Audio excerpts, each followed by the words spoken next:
After 35 years of service, to enable an orderly process of appointing a permanent successor and a professional handover, I will conclude my position on June 15th. My love for the homeland and loyalty to the state have been the basis for every decision I have made in my professional life. And so it is this evening. With a sense of duty and humility, we will continue to fulfill our obligation for the sake of the homeland, to follow their path and be worthy of them, their spirit, and the values for which they fell. In Israel, leadership means you answer for your actions, even when it costs you everything. And today, Shin Bet Chief Ronin Bar just set a new standard. After 35 years in the shadows of Israel's counterterrorism world, Bar is stepping down. But not because he was forced, and not because he was caught, but because he chose to take responsibility. Something we don't see much anymore, not in this world. And on this episode, I'm breaking down exactly what happened and why it matters, and why Israel is staring into a mirror it can't look away from.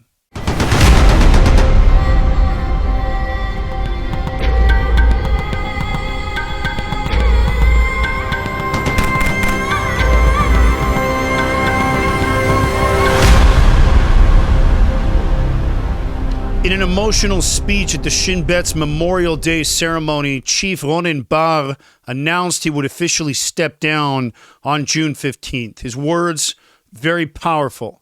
He said, as head of the organization, I took responsibility.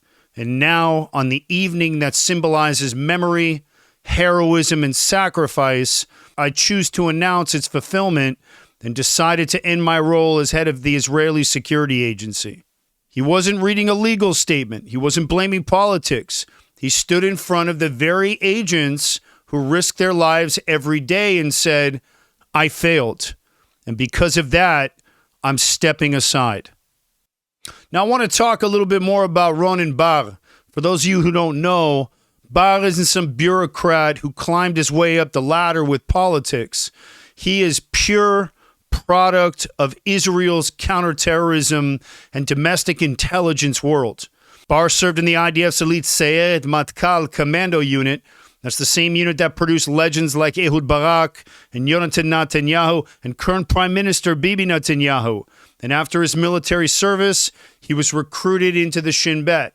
And over the next 30 years, he rose through the ranks, leading some of Israel's most sensitive and dangerous counterterrorism operations. He specialized in dismantling terror cells in the West Bank, stopping suicide bombings during the Second Intifada, and hunting Hamas operatives before they could strike. He was the real deal, like we say, and by the time he was appointed director in 2021, Bar wasn't known for speeches or politics. He was known for being the man you sent when innocent lives were on the line and you needed the job done right. Let me make it clear. This guy wasn't a politician. He wasn't a talker. He was a fighter. Ashkara hu haya lochem, like we say in Hebrew, a true fighter. And I want to get into the deeper message here. And I want to talk about Israel's standard of leadership, because Bar didn't just resign. He called out an entire generation of political leadership. And here's what he said. He said, carrying out responsibility in practice is an inseparable part of personal example and the legacy of our leaders. And we have no legitimacy to lead without it. And that was a shot across the bow. A reminder that in Israel, you don't get to lead if you're not willing to take the fall when things go wrong. And in a time when world leaders seem allergic to responsibility, Bar just showed us what true leadership is supposed to look like. You ever wonder why my show even exists? It's not just about breaking news. It's about breaking through lies. And this show is my war room. Every episode is a mission. Every truth bomb we drop pushes back on the darkness. We're under attack, spiritually, culturally, physically. The media lies, the universities indoctrinate, social media silences, but we're still here, fighting loud and unapologetic. Now, I'm not backed by a network, no corporate agenda. This show is powered by you, and we've made it this far together. Now, here's how you can help me take it even further. You can donate directly and become part of the core sponsorship team keeping this mission alive. Hit the link in the description. Support packages start at $25. They help keep the lights on in the studio. You can also pick up my deep concealment holster, the same one I designed and trained Keanu Reeves on for the John Wick franchise, because carrying smart is part of the mindset. Also, you can grab a 3-pack of the famous Aaron Cohen Show Merkava Coffee, the only coffee in America strong enough to fuel counterterrorism. This stuff is incredible. Or grab a signed copy of my best-selling memoir, The Story Behind the Story, The Real War, The Brotherhood, The Mission. Either way, every purchase fuels the next operation. Every dollar helps me punch back harder.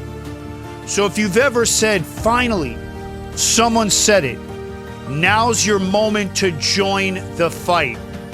Click the link down below, sponsor the mission, grab yourself a coffee, a holster, an autographed copy of my memoir, or join my support team and let's lock shields and keep pushing forward, because never again means now. Support the Aaron Cohen Show. Appreciate you guys. Now, this whole thing wasn't squeaky clean. For those out there who are unfamiliar with Israeli politics, there is a political earthquake that's been happening in Israel. They've been calling it Qatar Gate, and it has to do with Netanyahu. I want to dip into that a little bit. I want to talk about the real pressure behind the scenes.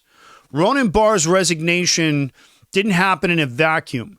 It wasn't just about October 7th, although that was the main reason.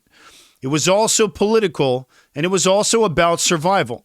And tensions between Bar and Prime Minister Netanyahu have been boiling over for months. And at the center is something called Qatar Gate. And Qatar is the same country hosting Hamas leaders like kings in 5-star hotels for the last 2 decades. And accused of secretly funneling money, favors, and influence into Israel's media system. And reports alleged that advisors inside Netanyahu's own office may have accepted benefits in exchange for giving Qatar a softer image inside Israel. And so Ronin Bar, Shin was sitting on the sidelines of this whole thing. And they wanted to investigate it and begun to investigate it. And they were peeling back layers of influence that supposedly went straight to the heart of Israel's political elite. And Bar could have circled the wagons. You know, he could have played politics, but instead he chose a different road. Honor over survival. He didn't want to get political. So he chose to step down. But I want to talk about the real unavoidable shadow and less about the politics. And you can't talk about this without talking about October 7th, the darkest day in Israel's modern history. And was the Shin Bet caught off guard? Yes. Were mistakes made? Absolutely. And Bar didn't run from it. He faced it head on. And that's the reason why I'm giving him a proper salute in this episode. And again, it's important to understand Bar wasn't a career politician. He was a career warrior, and he spent decades hunting terror before it reached Israeli cities, and his victories saved thousands of lives, even if we've never heard about them all. Which is really what makes this more painful than ever, and even more honorable in my opinion. And when the system broke because of all the politics, he didn't cling to the excuses. He just accepted the burden, and now he's stepping aside. And so in my opinion, true leadership isn't about clinging to power. It's about protecting the mission, even if it means stepping aside so the mission can survive without you. And in my opinion, Ronin Bar's resignation isn't just some political move. It's a message to Israel's leaders, a message to Israel's enemies, and a message to the Jewish people. We don't run from our responsibility. We embrace it. And that's all I have for this one. It's a big one. And he had a long career, and we salute him. I want to thank you guys for watching this one. As always, I appreciate it. Subscribe, share the episode. Let's keep fighting that truth together. I'm Aaron Cohen. You're watching The Aaron Cohen Show, and I will catch you guys on the next one.